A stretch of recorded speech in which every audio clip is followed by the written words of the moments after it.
I'm the man in the white hat.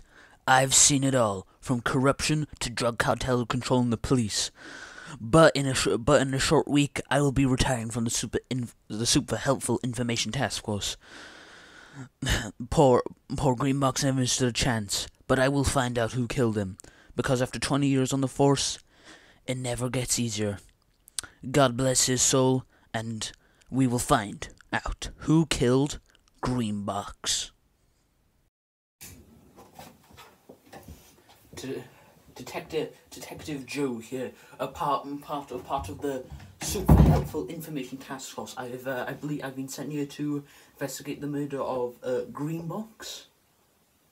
Ah yes, Agent Joe from the super helpful information task force. I heard you were coming. Basically, the death of Greenbox. We searched his body and we can only find one thing on him: a CD, which I'll give to you in a bit. But first, we need to go over the injuries. Looks like he was clawed to death, but also as well, it looks like he was bludgeoned though. A little bit of bludgeoning there underneath his hat.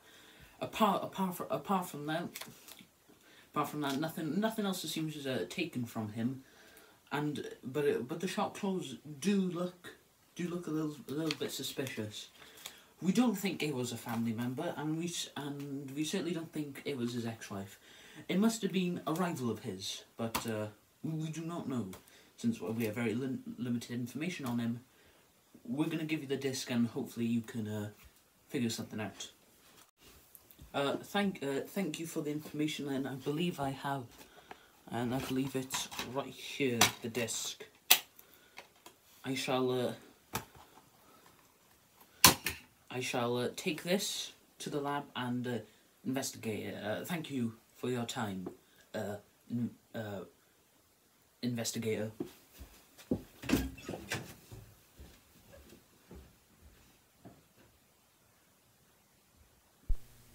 Rockstar Games published LA Noire on the 17th of May 2011, but it was actually made by Team Bondi. But unfortunately, after this, they went bankrupt because this game cost a lot of money. In this game, you play as Detective Cole Phelps in 1947. As you rise up through the ranks, busting criminals and making sure that the streets of LA stay safe. In LA Noire, you will have to do these three things to make sure that you catch the criminal. Firstly, check the crime scene for any evidence. Well, when you think you've come across evidence, your control will vibrate, and then when you find the evidence, you have to interrogate the suspect. There are three options. You got good cop, when you act nice to them, and hopefully that they give you an answer, like this clip. What makes you say that about Morgan, ma'am? He's the foreman at my husband's plant. Very shady character. I've told Adrian he needs to keep his distance from the staff. They're always out drinking together. You got bad cop when you act more mean to them, but in my opinion, this is more helpful as you do get more information out of them. A nosy old hag like you knows everything about the people who live under her roof. Where did she go? I think she went to a bar. She's been drinking quite a lot lately. This bar have a name? El Dorado Bar. It's a Latino place on North Los Angeles Street. That's only a couple of blocks from where we found the body. And then you got accused, where you use the evidence that you found to accuse the other person of the crime, like you will see in this clip. You fuck young boys, Valdez. Are you a madman? And for each case you solve, you'll be greeted with a cutscene. It's either a flashback from when Cole Phelps was fighting in World War II, or a cutscene with him going around his day. You will across each case you will find newspapers which will give you more information about the characters. But that is all I'm going to talk about for now, cause now we need to get into the story of LA Noire. Warning, after this there will be spoilers, so if you don't want the game to be spoiled for you, click off now, come back after you've finished it. You begin the game as Cole Phelps, a patrol officer and happily married with 2 kids. But after a lucky break, you get promoted. You get promoted to traffic, with Stefan Bukowski. After you solve more cases in traffic, you eventually take down a child paedophilia ring in Hollywood, and you take out a private army sent to kill you and your partner. After that, then you get promoted from traffic to homicide, where you meet your new captain, James Donnelly. And this is where you also meet your new partner, Finbar Galloway, or as he likes to be called, Rusty Galloway. But we will get back to the main game in a second. If you've been picking up the newspapers, you've also been following the story of Dr. Hartland and two of Cole's wartime friends, Courtney Sheldon and Jack Kelso. Courtney is in trouble with the mob, and he asks Jack Kelso for help. Jack refuses at first, but then decides to help his friend. Why is Courtney in trouble with the mob? It's because he has morphine on him, which is very important. Why does he have morphine on him? Because Courtney wants to help his veterans, and they also he wants to make money to help them and better their lives. Dr. Harlan is also using this morphine to help a pyromaniac who has PTSD from the war, but Dr. Harlan's actually using him to burn down houses because Dr. Harlan is a part of something called the Suburban Redevelopment Fund, which is basically a huge scam with some of the most richest people in LA helping it. But this will be more important later in the story. After Finbar Galloway arrest and kill the werewolf, which has been murdering a bunch of prostitutes in LA, Cole Phelps gets promoted to vice with his new partner, Roy Earl. And Roy Earl's job is to unravel the morphine ring. But while you're unraveling the morphine ring, you start to notice that Roy Earl is a little bit of a bad boy. He's a little bit of a dirty cop. But while Roy Earl's been a dirty cop, Cole Phelps has been a dirty cop as well, if you know what I mean. Wink, wink, nudge, nudge. Because Cole Phelps betrays his family by having an affair on his wife with the singer Elsa Lichtman, who he's been seeing behind his wife's back. And guess who finds out of this? Roy Earl, because Roy Earl actually watches from a distance and takes photos of Cole Phelps and Elsa Lichtman, as James Donald said, in a compromising position. That was a rubbish Irish accent. That sounded more Scottish. But but Cole Phelps betrays his wife and his family by cheating on his wife with Elsa Lichtman. Elsa's band, who she performs with at a jazz club where Cole Phelps has been seeing her, well, stalking her actually. They are part of the morphine heist, so Cole Phelps has kind of betrayed the LAPD with this moment, with him cheating on his wife with Elsa Lichtman. When I saw this scene for the first time, I could not believe it. I was mortified because I didn't know Cole Phelps, a goody two-shoes, the biggest sneak in all the land, could have done something like this. And Roy Earl just watches.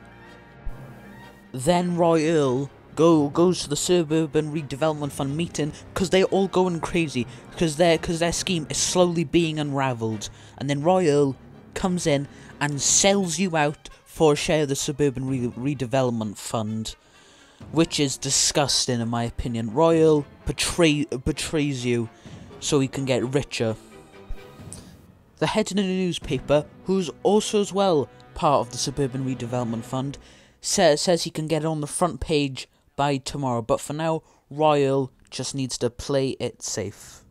But while this is happening, Cole Phelps is on the verge to busting the morphine ring case with him taking in his friend Courtney, and Courtney is about to crack and is about to tell him everything until this scene happens. I'll show it now. Doctor, good to see you. I'm conducting an investigation. Upstairs in my office, now. This man is about to confess. As of now, you're suspended from duty, pending a fitness review. What are you talking about? You heard the man, Phelps. Upstairs and face the music like the hero you were. Yes, the LAPD they somehow find out that Cole Phelps has had an affair, and you break poor James Donnelly's heart, which got to me which got to me in the end, and I felt really bad. But then the big kicker comes in. Cole Phelps is suspended from the LAPD, and he's demoted from vice, which means drugs, to arson. Cole Phelps is shocked, and he is stunned, and he does not know what to do. And then he finds out that his wife is going to sue him. He rushes home to try to explain to his wife this is all big one misunderstanding, and he never meant any of this. He runs home, he begs, he pleads, he asks her, and she is having none of it. She wants nothing to do with Cole Phelps. Their daughters are crying. Cole has to see him. She says no. She throws him out the house, and it's all kicking off for poor Cole Phelps. She goes, "What you thinking?" And then Cole Phelps basically tries to pull a modern influencer by trying to use the excuse that it was his mental health and he's been going through some rough stuff. But she is having none of it. Cole Phelps has been divorced, and now he is homeless. He has nowhere to live. Well, he does have one place to go, and that is Elsa Lichtman's apartment. But before he goes to the apartment, a journalist takes a photo of him, and it looks like, well, you're about to see it right now, looks like he was going to shoot him, but he doesn't have his gun. You see, and the journalist takes a few photos. Cole Phelps grabs for the thing, he runs off, and I think Cole Phelps was going to murder him. It was either doing that, or he was just trying to scare him. But yeah, Cole Phelps, he drives to Elsa's apartment, a broken and defeated man. A shell of himself, demoted. This is Cole Phelps' lowest moment, where he is down. And but things do not get easier for him, because as his first day on arson, Cole Phelps gets mercilessly bullied by his new colleagues and constantly made fun of.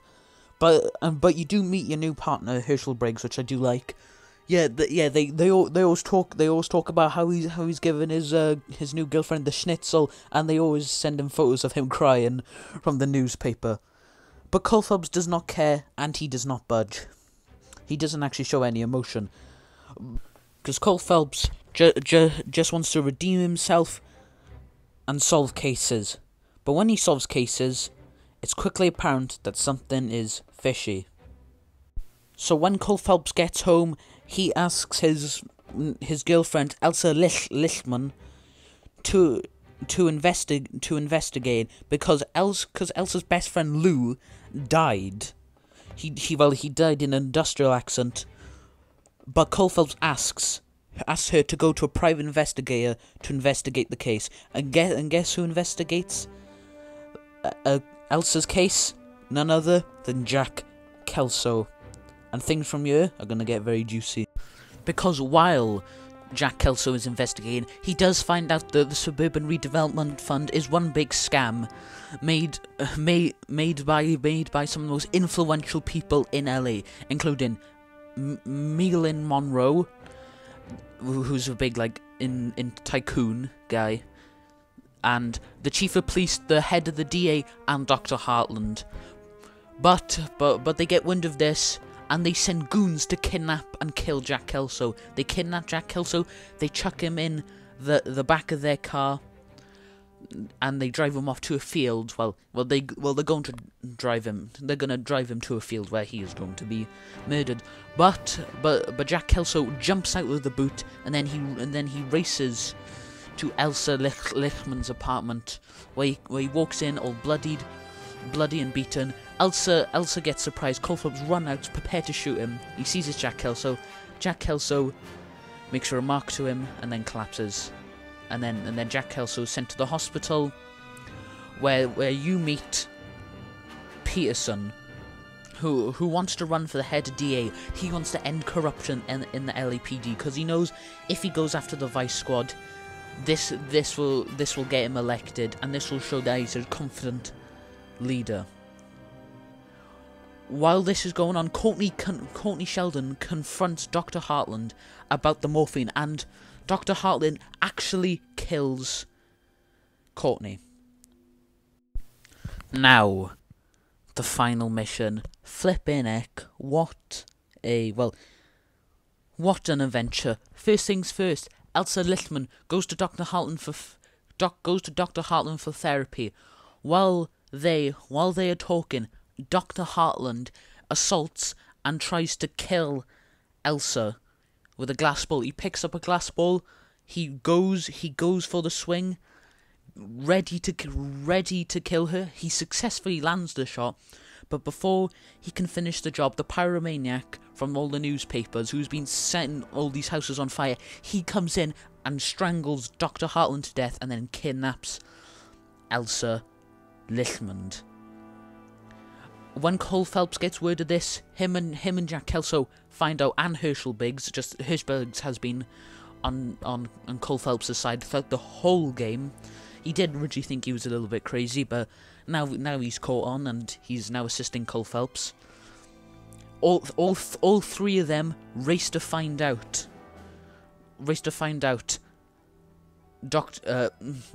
Elsa's place. And they find out that he's in the sewer.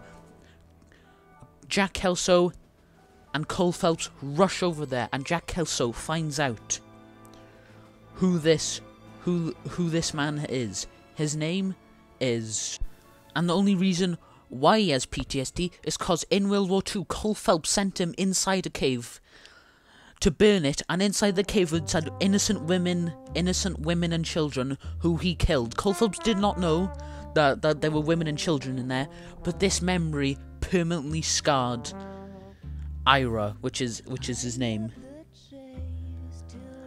And then the big finale happens.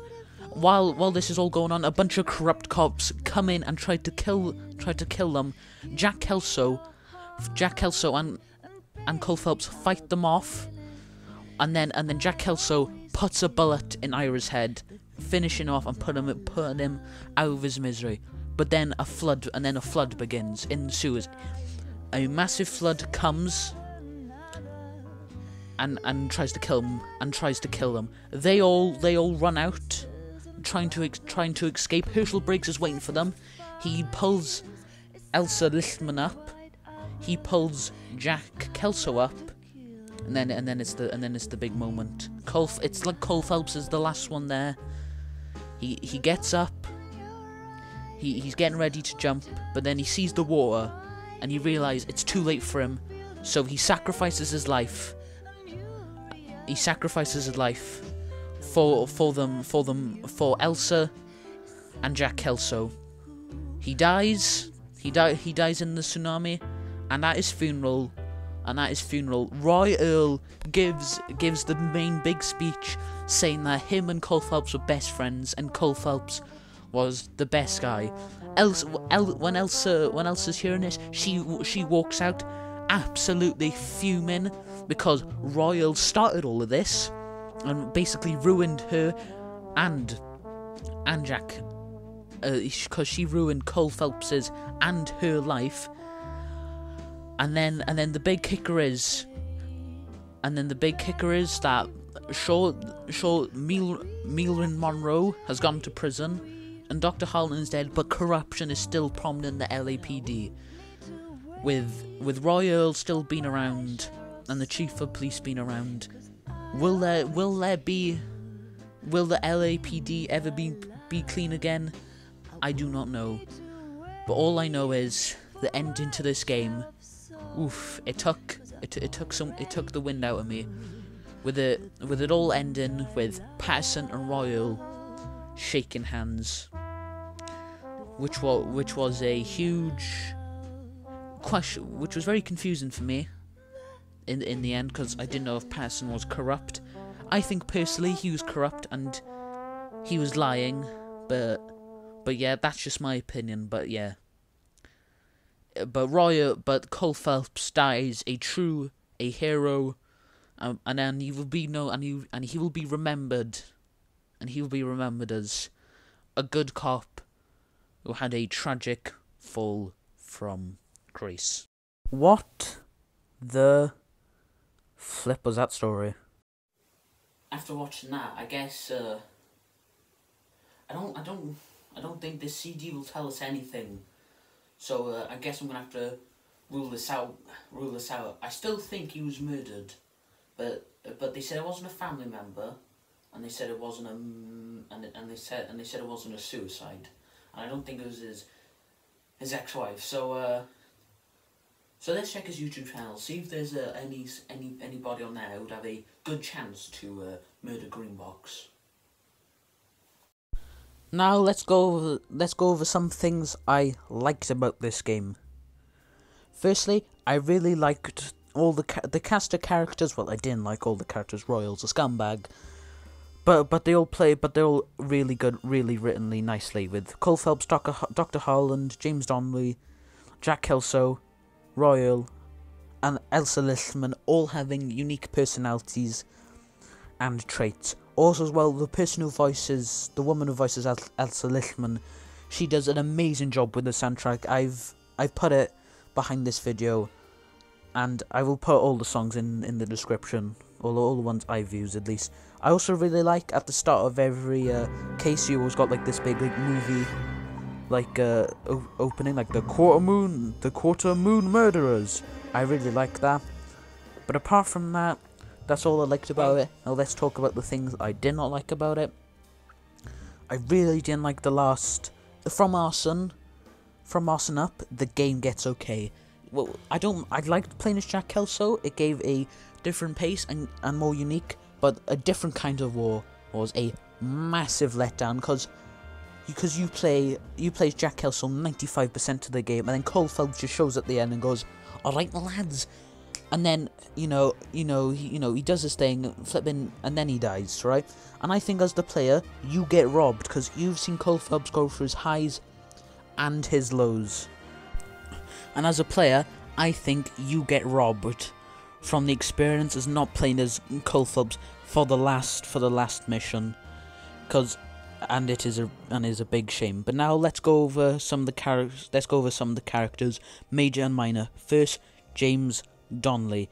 James Donnelly, he speaks very weirdly. He always speaks like biblically. He's like, the swords of justice will rain down on these criminals, and they will be damned to all hell. He's a very scary person, right? He jump scared me in this scene. Get back in there and raise some lunch, boy! I need a confession! But I also really like him, and you sort of like a father too in this game.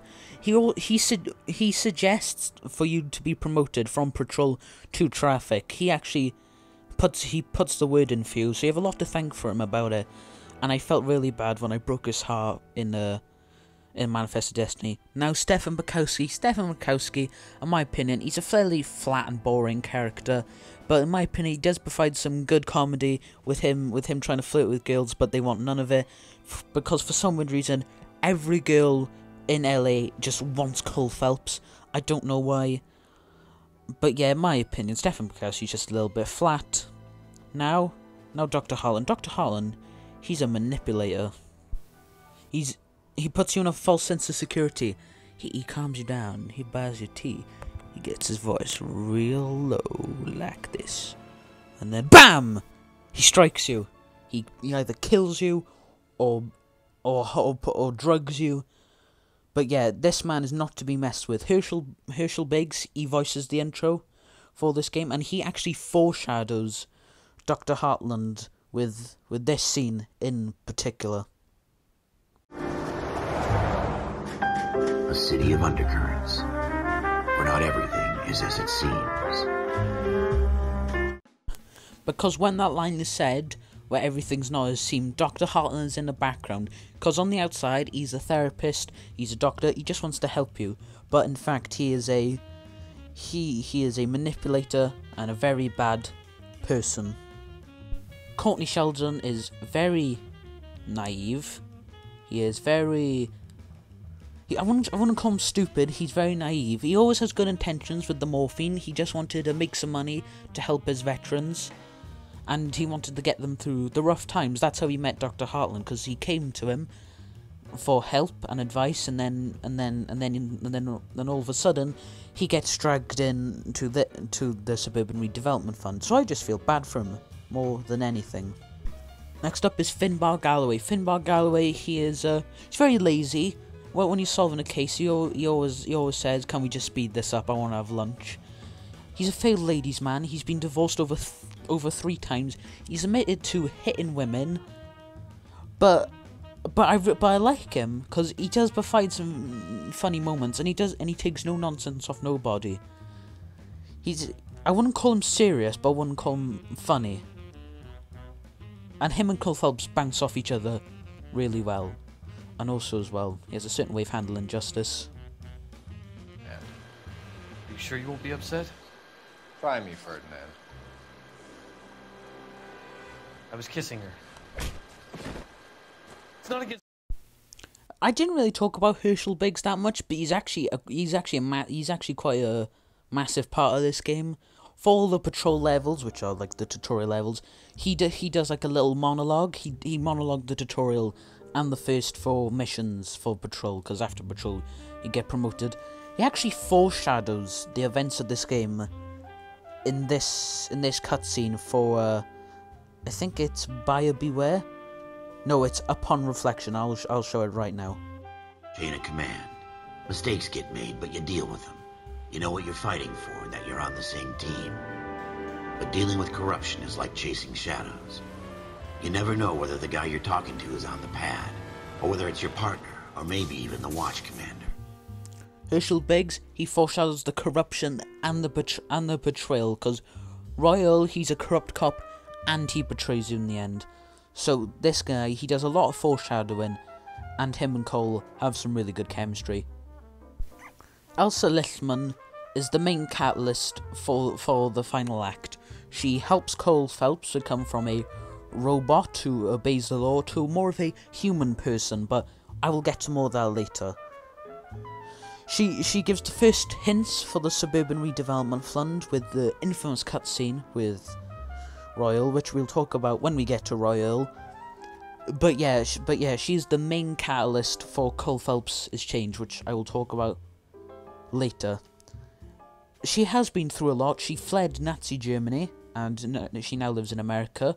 She sings. She has a very beautiful voice, and she does all the verbal songs for this game, which are beautiful, by the way. But yeah, most of what I want to say about her, I want to keep for Cole Phelps.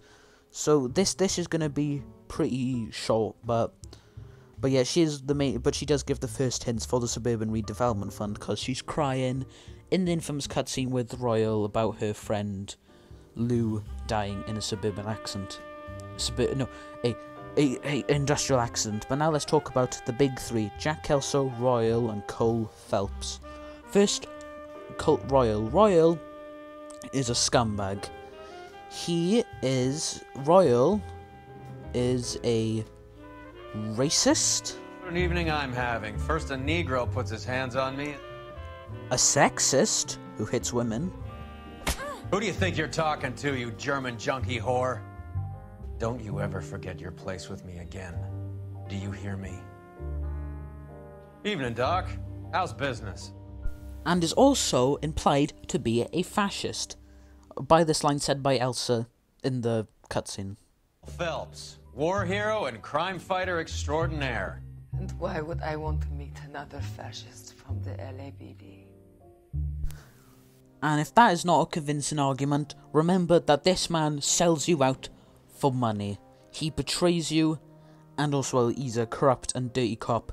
Herschel Briggs foreshadows Royal, and mentions him at the start of the game with the Upon Reflection cutscene, which I will bring up now. Team. But dealing with corruption is like chasing shadows. You never know whether the guy you're talking to is on the pad, or whether it's your partner, or maybe even the watch commander. For the first 3/4 of the game, you get most of the information about Jack Kelso from either the newspapers or the World War II flashbacks. An interesting thing to note is that Jack Kelso never considered Cole Phelps to be a friend, but also he never considered Cole Phelps to be an enemy, because at the end of the game with the funeral cutscene, Jack Kelso literally says, "We were never friends." but we were never enemies. Jack Kelso respects Cole Phelps, but I think he also hates him a little bit, because Cole Phelps is still kicking himself about the Silver Star, which I'll talk about when we get to Cole Phelps. But yeah. But most of Jack Kelso's information and story is related with Cole Phelps. Speaking of Cole Phelps, let's talk about big man Cole Phelps. But first things first, before we even talk about Cole Phelps, I quickly need to bring up some stuff you need to know about Cole Phelps before we begin, which I forgot to mention in this video, so I'll quickly put up a photo of everything else that you need to know about Cole Phelps to understand what I'm going to talk about in this part of the video.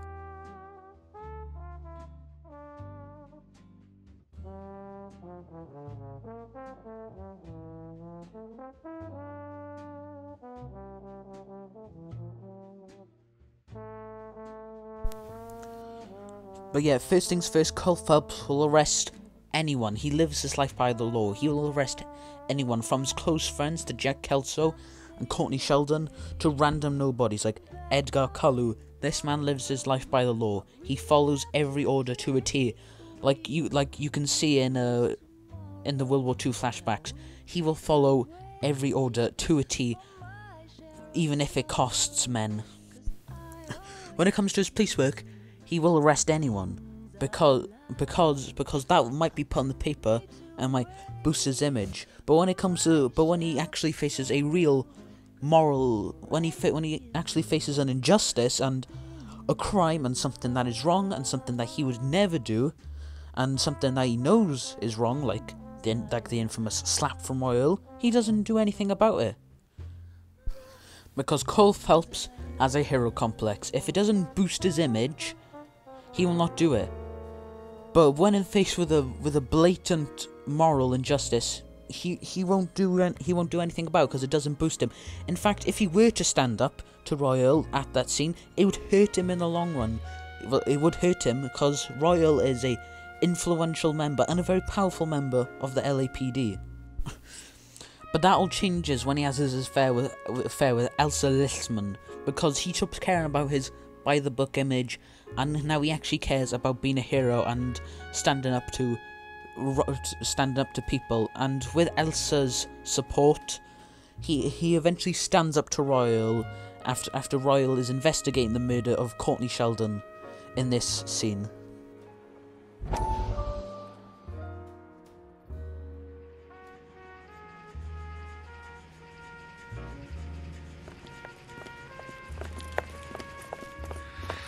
What have you got? Looks like a drug overdose. Get away from him, Phelps. This is my case. Shut your fucking mouth! Since when does a bagman work a case? I knew this creep wasn't on the morphine heist. Victim of his own product. Hey, detective! Can we back it off a notch? This is getting out of hand. There's a time to talk and a time to shut up. Now is the time to be quiet, son. Courtney Sheldon was a corpsman, Roy. He served his country.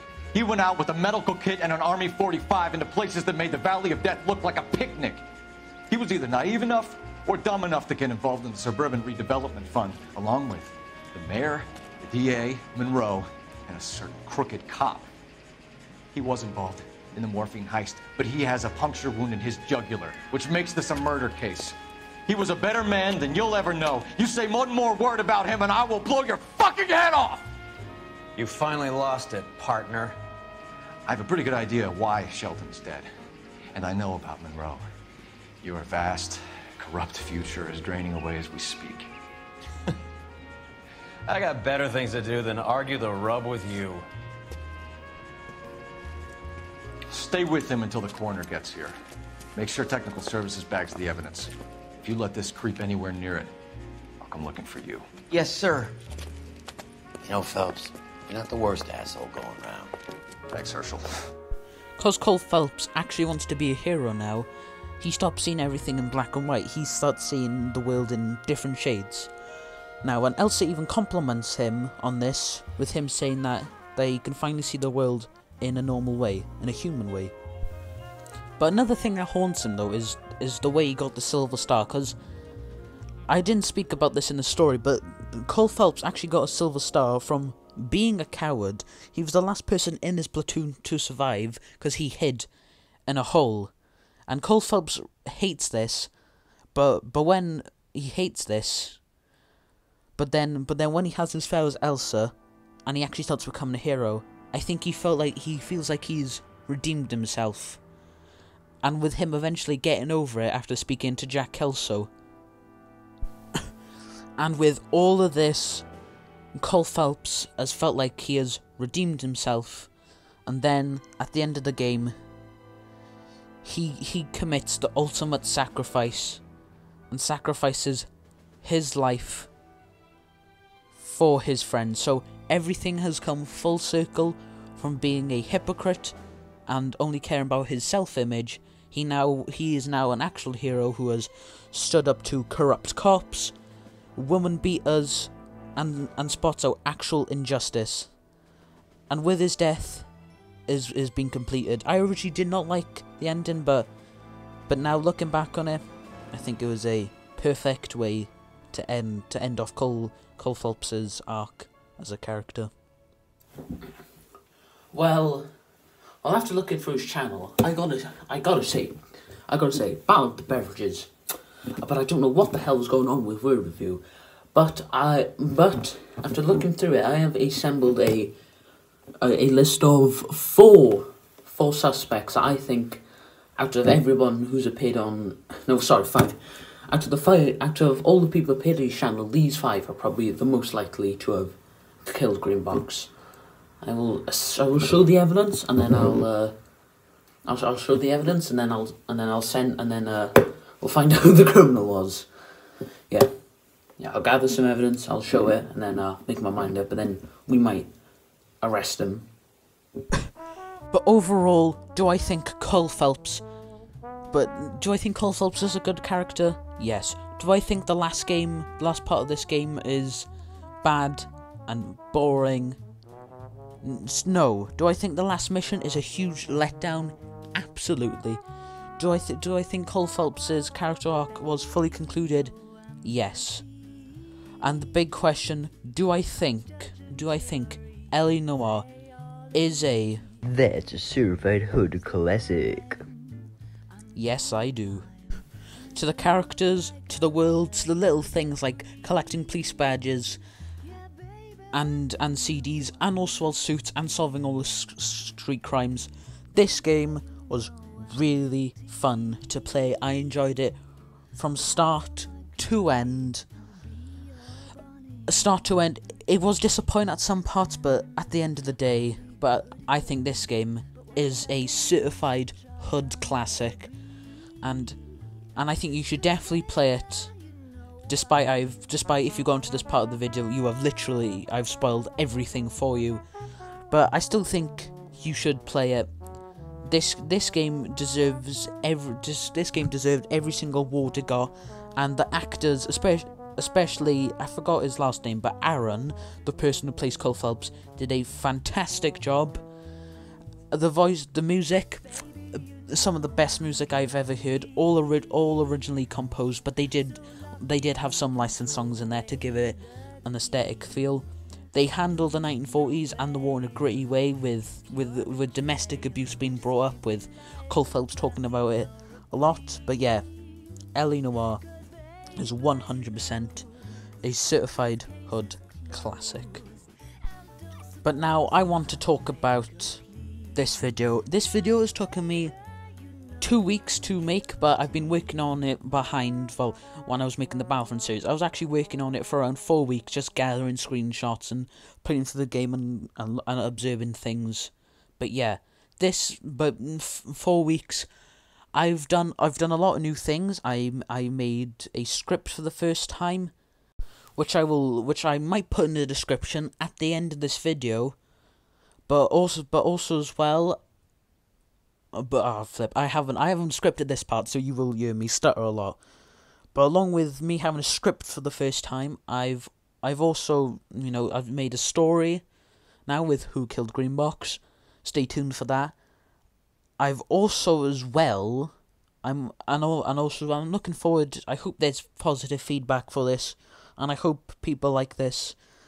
And after the Who Killed Green Box series is concluded, I will do a cooking video, because hopefully by then we would have hit a whopping 50 subscribers. But for now, that is all I have to say. Make sure to like, comment and subscribe, and I'll see you guys next time.